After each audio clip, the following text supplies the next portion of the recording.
तो सभी विद्यार्थियों का एसवी चिल्ड्रन एकेडमी रावला मंडी के इस ऑनलाइन प्लेटफॉर्म पे स्वागत है। जैसे कि आपको पता है विषय राजनीति विज्ञान और कक्षा 12 के विद्यार्थी लगातार अध्ययन कर रहे हैं।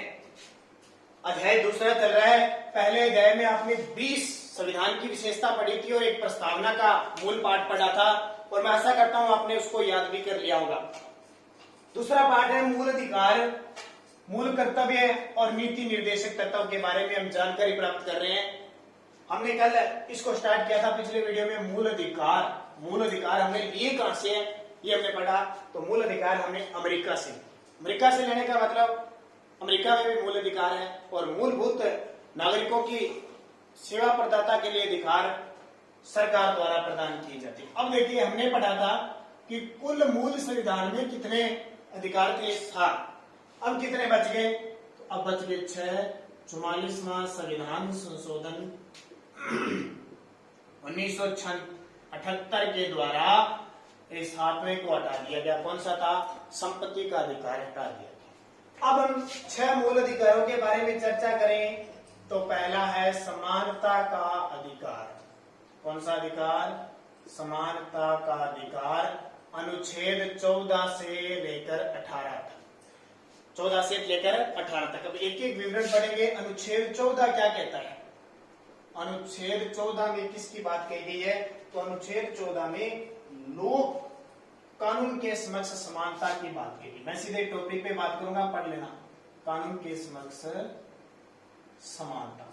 कानून के सामने सारे समान है, ध्यान रखना। चाहे वो अमीर है, चाहे वो गरीब है, चाहे वो मध्यम वर्ग है, सब क्या है? कानून के समान है और सबको समान संरक्षण दिया जाता है। किसी के साथ भेदभाव नहीं किया जाता। मान लो कोई अमीर है, ऐसे नहीं कि अमीर ने अपराध किया उसे तो 5 साल की सजा और एक गरीब है उसने अपराध किया तो उसे 10 साल की सजा। ऐसा कभी नहीं होगा। नियम के अनुसार, कानून के अनुसार जो सजा होगी वो बराबर मिलेगी। अनुच्छेद 15 क्या कहता है? अनुच्छेद 15 धर्म, लिंग, जाति, वंश के आधार पर भेदभाव नहीं किया जाएगा। भेदभाव नहीं होगा, ठीक है। चाहे वो किसी भी धर्म का हो, किसी भी लिंग का, यानी स्त्री पुरुष कोई भी हो, चाहे उसकी कोई भी जाति हो, कोई भी वंश हो, उसके आधार पर उसके साथ भेदभाव नहीं किया जाएगा, ठीक है। सबको बराबर दिया जाएगा। इसीलिए तो SC, ST, OBC और जनरल, ये आपको पता है ना, आरक्षण दिए हुए। एसी का मतलब क्या होता है? अनुसूचित जनजाति। जैसे भील, मीणा, गरासिया, ये अनुसूचित जाति एसी। इसमें नायक, मेघवाल, बावरी, ये कई समाज आ जाते हैं इसके अंदर। एसटी अनुसूचित जनजाति, इसमें भील, मीणा, ग्रासिया पिछड़ी जाति, ये आ जाती है जनजातियां। ओबीसी अन्य पिछड़ा वर्ग, कुम्हार, जाट, रायसी, सिख, कुछ बिश्नोई समाज, तो ये सारे ओबीसी में आते हैं। जनरल जो सामान्य कैटेगरी होते हैं, मुस्लिम, ब्राह्मण, सिख, बौद्ध, ठीक है, ये आ जाते हैं। तो धर्म हो, लिंग हो, अब ऐसे नहीं है कि ये तो ओबीसी का है, ये एसटी का, इनके नौकरी नहीं दी जाएगी। नौकरी सबको दी जाएगी आरक्षण के हिसाब से नौकरी, यानी हर प्रकार से, किसी भी प्रकार से उनके साथ भेदभाव नहीं किया जाएगा। अनुच्छेद 16 क्या कहता है? लोक नियोजन के विषय में अवसरों की समानता।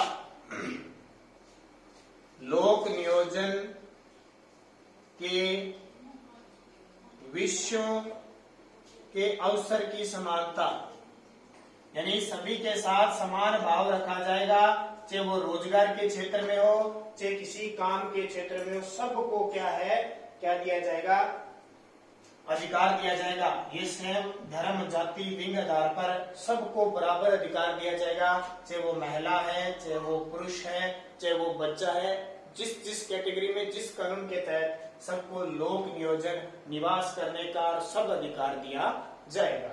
अनुच्छेद 17 क्या कहता है? अस्पृश्यता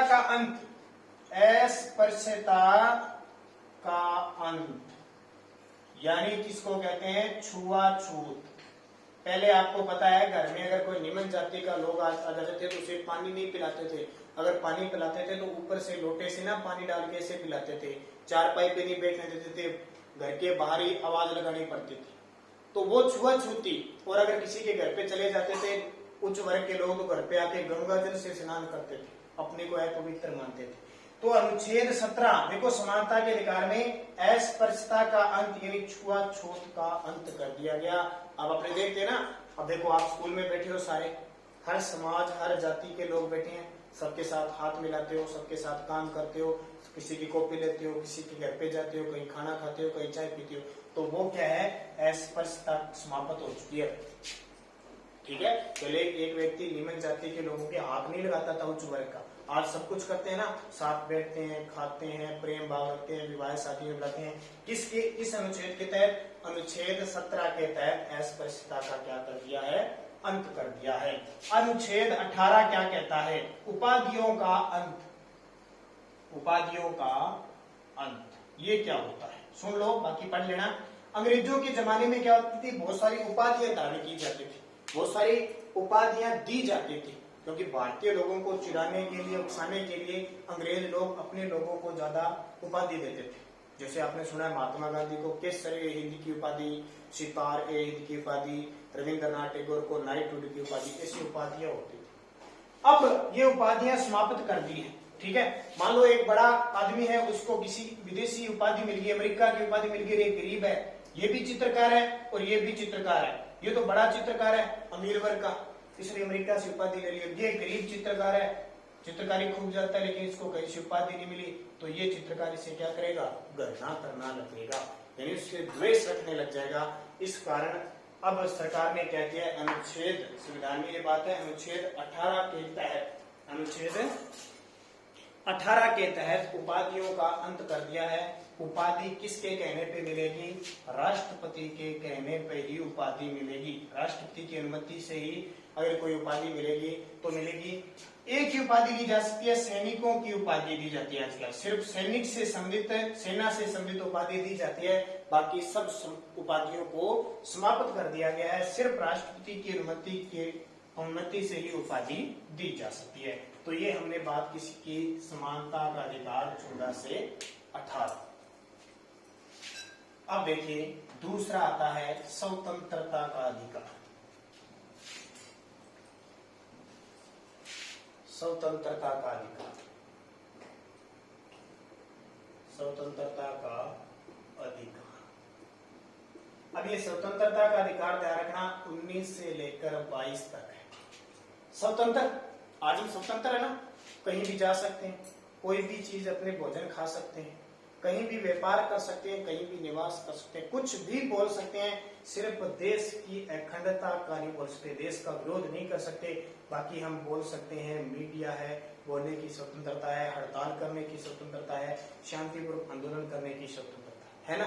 तो देखो अनुच्छेद स्वतंत्रता का अधिकार, इसके अंदर अलग अलग दे रखे हैं। नंबर 1 अनुच्छेद 19 क्या कहता है, बोलने की स्वतंत्रता, बोलने की स्वतंत्रता है हमें, बोलने की स्वतंत्रता मतलब अपने विचार रख सकते हैं, अभिव्यक्ति, हम अपने विचारों को जाहिर कर सकते हैं किसी भी मामले में, तो बोलने की स्वतंत्रता या कहें प्रेस की स्वतंत्रता, मीडिया की स्वतंत्रता। आज आपने न्यूज में देखा होगा, मीडिया न्यूज चैनल होते हैं, कितने बोलते रहते हैं ना, कभी सरकार के खिलाफ बोलते हैं, कभी सरकार के पक्ष में बोलते हैं, वो किस अनुच्छेद के तहत बोलते हैं, अनुच्छेद के तहत बोलने की स्वतंत्रता है, विचार व अभिव्यक्ति और प्रेस की स्वतंत्रता है। अनुच्छेद 6 क्या कहते हैं, नॉर्मल बातें मैं आपको बता देता हूं। अनुच्छेद 19 क्या कहता है, 19 कहता है अस्त्र शस्त्र रहित, अस्त्र शस्त्र रहित शांतिपूर्ण आंदोलन कर सकते हैं आप, शांतिपूर्ण आंदोलन। देखो सरकार के खिलाफ अगर सरकार आपके कल्याणकारी काम नहीं कर रही है, बिना अस्त्र शस्त्र के, बिना हथियारों के, बिना किसी दंगे के आप शांतिपूर्ण तरीके से आंदोलन करके सरकार से अपनी बातें मनवा सकते हैं। इसके तहत स्वतंत्रता का अधिकार 19 के तहत। 19 क्या कहता है, 19 कहता है कि संघ व समुदाय निर्माण की स्वतंत्रता, संघ व समुदाय निर्माण की स्वतंत्रता, समुदाय निर्माण की स्वतंत्रता है। आप कोई भी संघ बना सकते हो, कोई भी समुदाय बना सकते हो और देश की आर्थिक व्यवस्था है या विकास में आप सहभागी हो सकते हो, या संघ समुदाय बनाकर आप सरकार अगर कोई गलत तरीके से काम करती है तो उसको रोक सकते हो। ये आपके पास स्वतंत्रता, यानी संघ बनाने की स्वतंत्रता 19 में। 19 क्या है? 19 क्या है? तो 19 में स्वतंत्र आने जाने की स्वतंत्रता, स्वतंत्र आने जाने की स्वतंत्रता, कहीं भी जा सकते हो, कहीं हमारे पूरे भारत में कहीं जा सकते हो। कुछ राज्य है वहां पे कुछ शर्तें हैं, बाकी कहीं भी जा सकते हो, आ सकते हो। 19 क्या कहता है? 19 क्या कहता है? निवास की स्वतंत्रता है, आप कहीं भी जाके रह सकते हो, निवास की स्वतंत्रता है ना। किसी भी राज्य में जाके रह सकते हो, आप कहीं भी जाके पूरे भारत में रह सकते हो, लेकिन बाद में उसका आपके पास प्रमाण होना चाहिए कि मैं इस राज्य से आया और यहाँ रहना, तो वो निवास की स्वतंत्रता है। 19(6) के दो अलग अलग है। व्यापार की स्वतंत्रता है, आप 6 के दो सीधे, क्योंकि 6 हटा दिया गया, ठीक है। 6 क्या था? संपत्ति का अधिकार था पहले, 6 संपत्ति का अधिकार था, इसको हटा दिया। अब क्यों वो संपत्ति का अधिकार हटा था ना, तो अनुच्छेद 6 क्या कहता है? व्यापार करने की स्वतंत्रता है, व्यापार करने की स्वतंत्रता, कहीं भी जाके किसी भी प्रकार का व्यापार कर सकते हो, बस देश को नुकसान नहीं होना चाहिए, उस प्रकार का आप व्यापार कर सकते हो।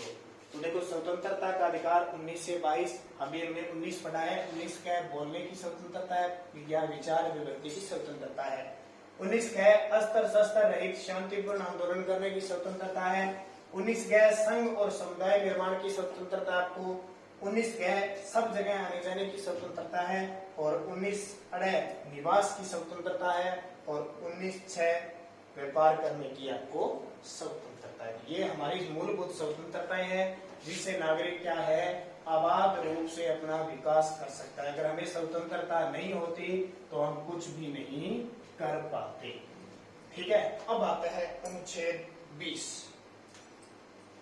अनुच्छेद 20 क्या कहता है स्वतंत्रता के अधिकार में? तो यह कहता है अपराधों के दोष सिद्ध के विषय में संरक्षण,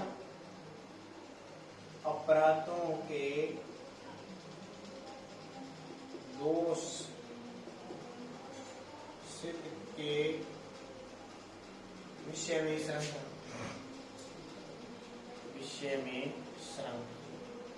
अपराध के दोष सिद्धों के विषय में संरक्षण अनुच्छेद 20 कहता है। इसका मतलब क्या हुआ कि अगर कोई अपराधी है, मान लो अपराध हो ही जाता है, जीवन में मनुष्य गलती कर ही बैठा है, और अगर अपराध कर देता है तो उसे सजा मिलती है। सजा किस चीज की मिलती है? सजा उसे ये मिलती है कि भाई वो अपने अपराध में सुधार कर ले, अपनी गलती का पछतावा कर ले। अगर किसी व्यक्ति ने अपराध कर लिया, एक अपराधी है, उसको एक अपराध के लिए एक ही सजा मिलेगी, एक अपराध के लिए एक ही सजा मिलेगी। ऐसे नहीं कि एक अपराध के लिए उसे 2 सजा दी गई, एक अपराध के लिए एक सजा, जो कानून में सजा होगी।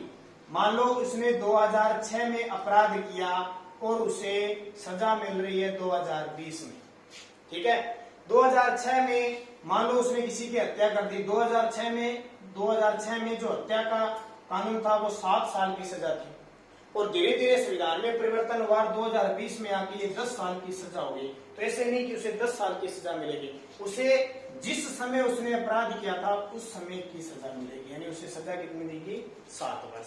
दूसरा, ऐसे नहीं कि वो 7 वर्ष की सजा काट के आ गया, दोबारा फिर उसको पकड़ लिया, कह देते हैं तो एक अपराध किया था, दोबारा फिर सजा देगी, नहीं, दोबारा सजा उसको नहीं दी जाएगी, ध्यान रखना।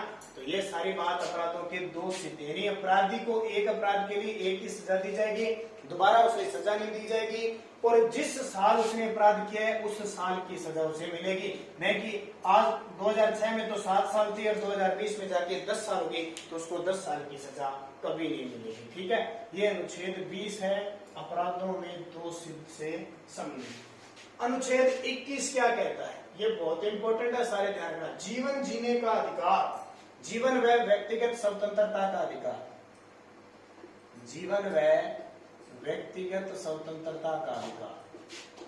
बस इसमें एक ही बात ध्यान रख लेना, क्या कि व्यक्ति को जीवन जीने का अधिकार है, मरने का अधिकार नहीं है, जीवन जीने का अधिकार है और वह अपना स्वतंत्र रूप से जीवन जी सकता है। ध्यान रखना, जीवन जीने का अधिकार है, जिसमें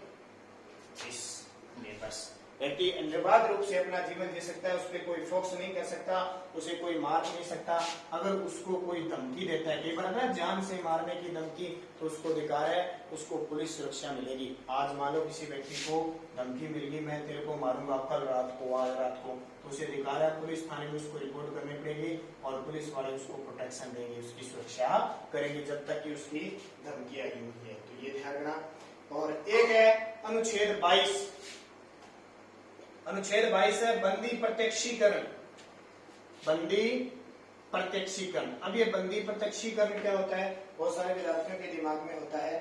तो बंदी प्रत्यक्षीकरण ये होता है कि अगर किसी ने किसी व्यक्ति को पुलिस ने पकड़ लिया, पुलिस ने पकड़ लिया, सबसे पहले तो जिस व्यक्ति को पकड़ा है उस व्यक्ति को जानने का अधिकार है कि मुझे पकड़ा क्यों। जाके पुलिस पकड़ लेती है ना, सीधा उसके पास कोई नहीं होता, उससे पूछा जा सकता है क्यों पकड़ा भाई। अगर वो अपराधी है तब तो वो सीधा ही पकड़ा जाएगा, निर्दोष है उसने कुछ किया ही नहीं, उसे पूछा जाएगा क्यों पकड़ा मुझे, पकड़ा तो पकड़ा क्यों, मेरी गलती क्या है। ठीक है। दूसरी, उसे कानून की सहायता मिलेगी, वकील वगैरह करते हैं ना कानून की सहायता। दूसरा, मान लो इसको यहां से पकड़ लिया, तो पकड़ने के बाद 24 घंटे के अंदर उसे न्यायालय में पेश करना पड़ेगा।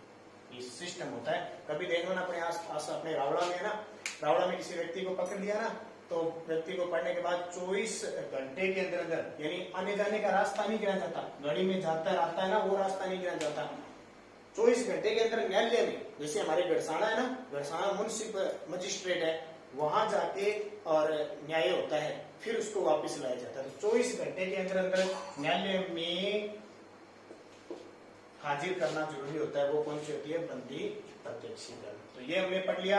अब अगले वीडियो में हम आगे के अनुच्छेद पढ़ेंगे, जो धार्मिक स्वतंत्रता का अधिकार है, शोषण के विरुद्ध अधिकार है, वो सारे पढ़ेंगे। तब तक आप इन दोनों को बढ़िया तरीके से पढ़ते रहना।